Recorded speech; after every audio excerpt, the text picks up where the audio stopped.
My name is Harner, and I've been with Stonebelt about 2 years. I'm going into my 3rd year. 28 years ago, my birth mother went into the doctor's office because she was having some problems with her blood pressure, but she was sent home because she was considered a walk-in. She started having contractions as she was getting ready to leave the doctor's office, and they rushed her into the exam room, and no sooner did they get her in there, her water broke, and about 10, maybe 15 minutes later, I came out. We were transferred then to Coldwater Hospital, from where I was immediately transferred to Dayton Children's Hospital, where I spent the next 6 weeks of my life in the neonatal intensive care unit. About a month after my birth, my mom, the woman who is now my mother, got a call from the adoption agency telling her that they had a possibility of a little girl, and they asked her if she wanted to come and see me. She said yes.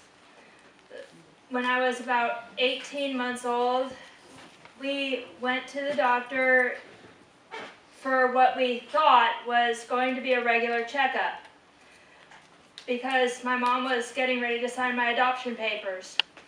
The doctor pulls her aside, and he says to her, "Pam, you're taking a big risk with this adoption.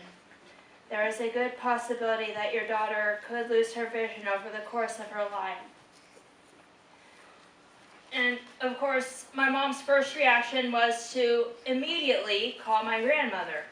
My grandmother says to her, "Oh my gosh, you're going to have to send your daughter to the Ohio State School for the Blind." And my mom says, "Over my dead body."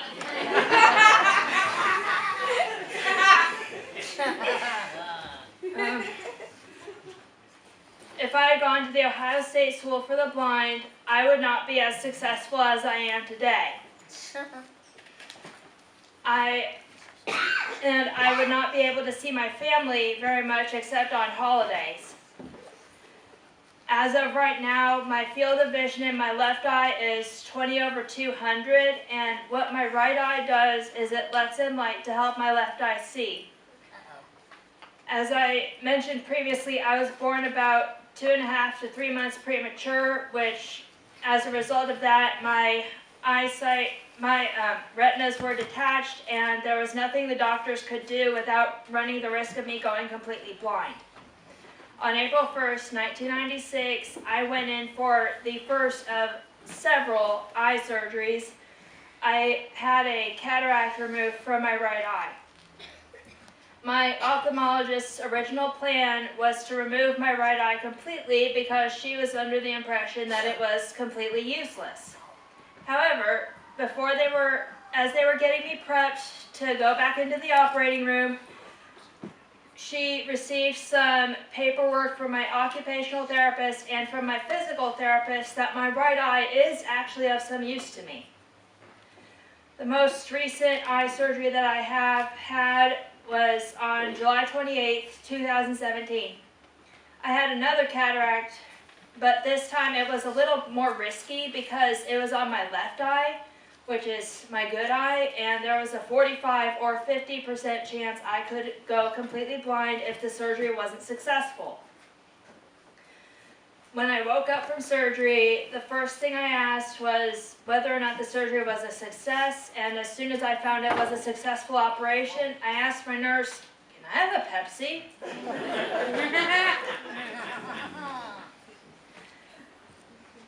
Senior year in high school was probably the most difficult for me academically. My grades were slipping, and my mom wasn't sure what we were going to do after I graduated from high school. For around September or October of 2007, we, and by we, I mean our school's librarian, Mrs. Keel, found something. She walks into my mom's Spanish class one day with a stack of papers that, I kid you not, it was about this high. And it was the admissions application for the college internship program. For those of you that don't know, the college internship program is a post-secondary transitional program for young adults ages 18 to 26 with a documented diagnosis of high-functioning autism or another nonverbal learning difference. During my time at the college internship program's Bloomington Center, I learned many different independent living skills, including learning how to cook without setting off the fire alarm, budgeting my money, grocery shopping, and menu planning. I could go on, but we would be here all night. But the most important thing for me and for my family was that I was in a safe and non-judgmental environment. Unfortunately, my time at the college internship program was coming to an end as I neared graduation from Ivy Tech in 2014. So I began my search for a job here in Bloomington and for roommates. After about a year, still having found nothing, I came to Stonebelt. I began work in the production room at the Stonebelt Workshop in August of 2015. It was a rough transition at first because the only job I had had before this was McDonald's, and that was only part-time. I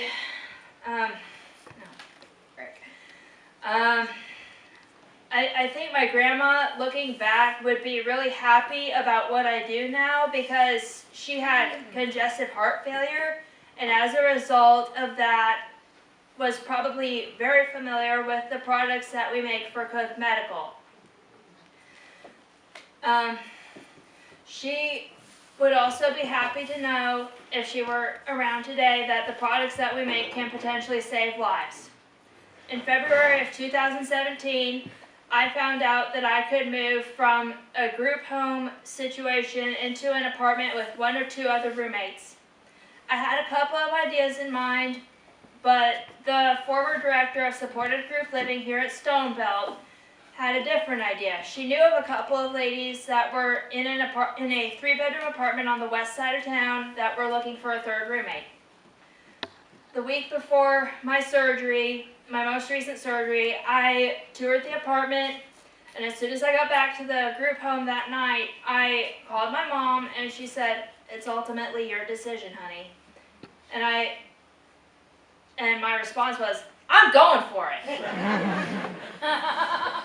I've lived in that apartment for about 6 months now, and it was, again, a rough transition for me, but overall, I think it's been good. I leave you with this quote from my middle school assistant principal. "Never say you can't, because if you do, you never will."